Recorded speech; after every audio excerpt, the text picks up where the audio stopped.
Hey guys, Paul here, and today I figured I would do a quick camp tour.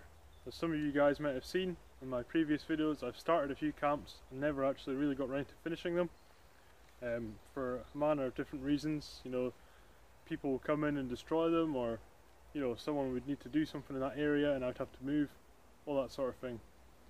But at my current camp, this is my new permanent camp. I've been here for maybe 5 or 6 months maybe. And I've only ever met one person here in that time actually. So I've had the time to develop my camp and try out different things and just be able to enjoy it without the fear of it being destroyed. So just now I'm going to take you for a wee walkabout. I'll give you the tour of the place, kind of tell you about the construction of the place as we go along, and we'll take it from there. Okay everyone, so in this video I'm going to be kind of freehanding the camera, so apologies if it's a bit shaky. So I'll give you a quick sort of idea of the place.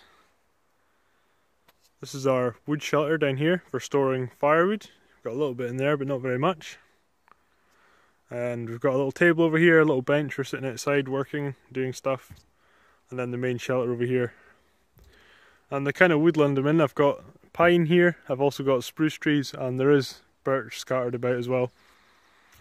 And I'm pretty sure this used to be like a place where they were doing logging, but a number of years ago it flooded, and because the ground's actually quite soft and mushy, you can see all the moss here just thrives in the wet ground. It's been abandoned for a good while now, and I came across the place and decided I was going to use it to my advantage and build a permanent camp here. Okay, so first off we'll have a look at the shelter itself. Moss Palaise as it's known. Me and a very close friend came up with that, and what that means, it's originally Old Scots but I believe it's more French now, Palaise, meaning a moss sack or a moss kind of bed. There actually isn't any moss in here just now because I recently changed my sheets, if you like, so I've got bracken on here just now. That's the name of the place, and this shelter is basically just a double-sided lean-to. So I have a pole going across the middle here, that runs all the way across between these two trees. You can see it's supported by this branch here, as well as having 3 supports on the inside. We have one here, and another one up there, and that keeps this main beam up, and all we do then is just lean stuff on that. So I've got 2 sides to it. And then once we did that, we got lots of smaller sticks and put them on, and then on top of that we've put our moss. And this moss has been here for a while actually. Some of it's dying out, some of it's doing alright. This stuff here, because it's above the fire, tends to dry out a lot quicker. I'll give you a quick look at the backside of the shelter. As you can see, it's still all pretty green down here, but as you get up towards where that heat builds up underneath the fire, it's dying out a little bit. So the moss does a very good job of keeping the rain off actually, surprisingly so. When it does, you know, when there's heavy rain, some of it does get through admittedly. And I plan on using some pine bark tiles like we have over here to combat that eventually. But what we've done with this then is, after we put our frame up and got all the moss on, we started making these side walls here. And what this does is just keep the rain and the wind out. Obviously there's plenty of cracks, so there is a breeze that comes through. That kind of helps get rid of the smoke from inside the shelter. I'll take you over to the other side and show you that. So here's the other side. This side's a wee bit more complete than the other one. And as you can see, just tightly packed, well, almost logs I suppose you'd call them. They've been stripped of all their branches so they fit closer together. And then we have this coming down just to keep them all in place. And that does a pretty good job. And what I'm planning on doing with these walls eventually is what I've done to this one here. So this is what's known as a dowel wall, and what this is a mixture of water, clay and bits of bracken and moss, dried moss, and that creates a sort of really quite hard building clay. As you can see, it's a row of sticks that have been coated in this stuff. And this has been here for quite a while now, but because we had such wet weather, it hasn't had the time to dry out. But as it dries out, it goes quite hard, and obviously keeps the wind out very well, which is what the whole purpose of this was, just to stop the wind from coming across into our fire there.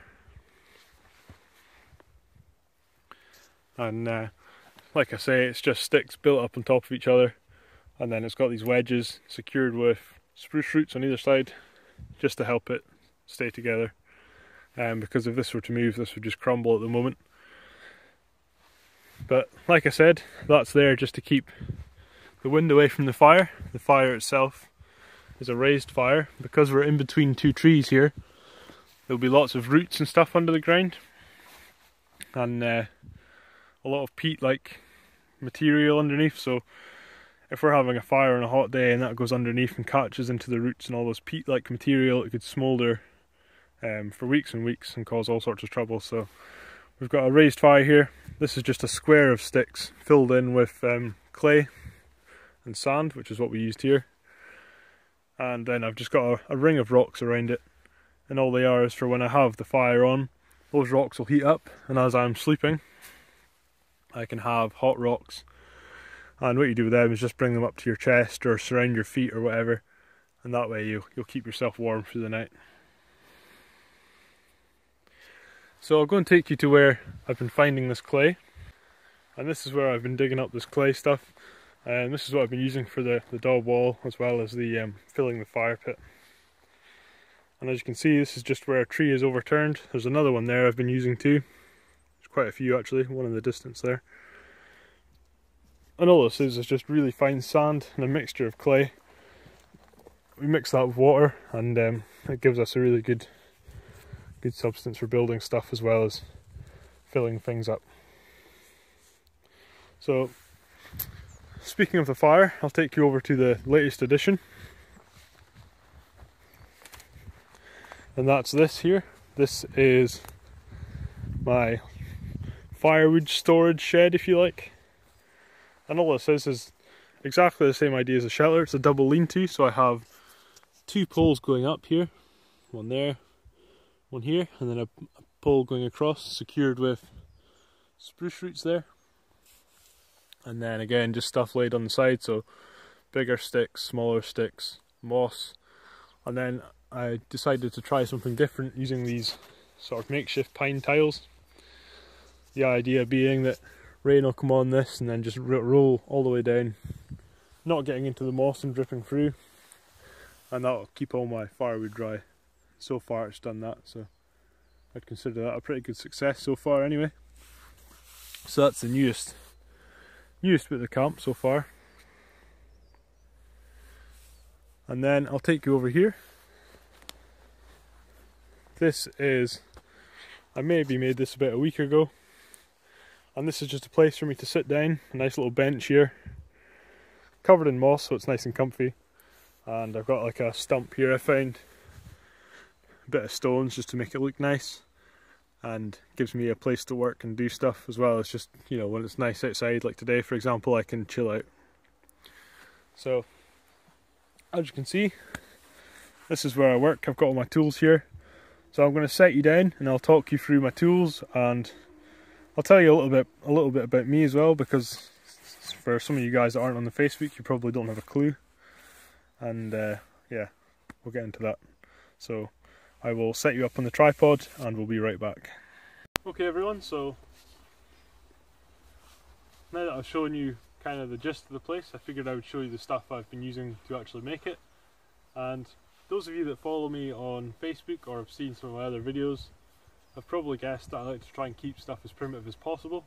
So for me it's about connecting to my, my ancestors, my ancient past if you like. I can't really explain it, I can't put it into words, it's just something I feel in the old ticker. So I try to keep, as minimal as possible. However, I do allow myself a few tools just to make it easier on myself. And when I go out, all I ever take with me is just these four things here. And that is my folding saw.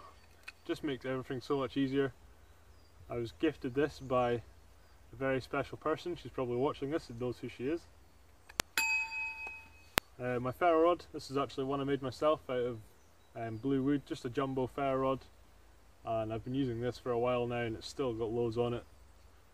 And again, that's just a case of making my life a little bit easier when I'm out. And this is just a little knife I've been using, the Gerber Bear Grylls paracord knife, something along those lines. Does a good job. I beat on it all the time, and you know, it does what I need it to do. And the other thing that I would take with me, I don't have it with me just now, would be like a canteen or just something for boiling water in. But even then, I only take that on kind of special occasions, if you like. So I'm not that big into kit. Not that I have anything against it, it's just bushcraft when it comes to you know, going out and doing your own thing. It's all very personal, and that's just my personal take on it. I do have a couple of primitive things I can show you. Okay everyone, so as well as just making primitive structures and shelters and all that sort of stuff, one of the other things I really enjoy doing and get up to quite a lot is making primitive tools. So this here is a bone knife, for instance. I also have a primitive flute here. Been working on that one for a while. It works, I've just been meaning to finish it off. And you know, stuff like this, primitive glue here.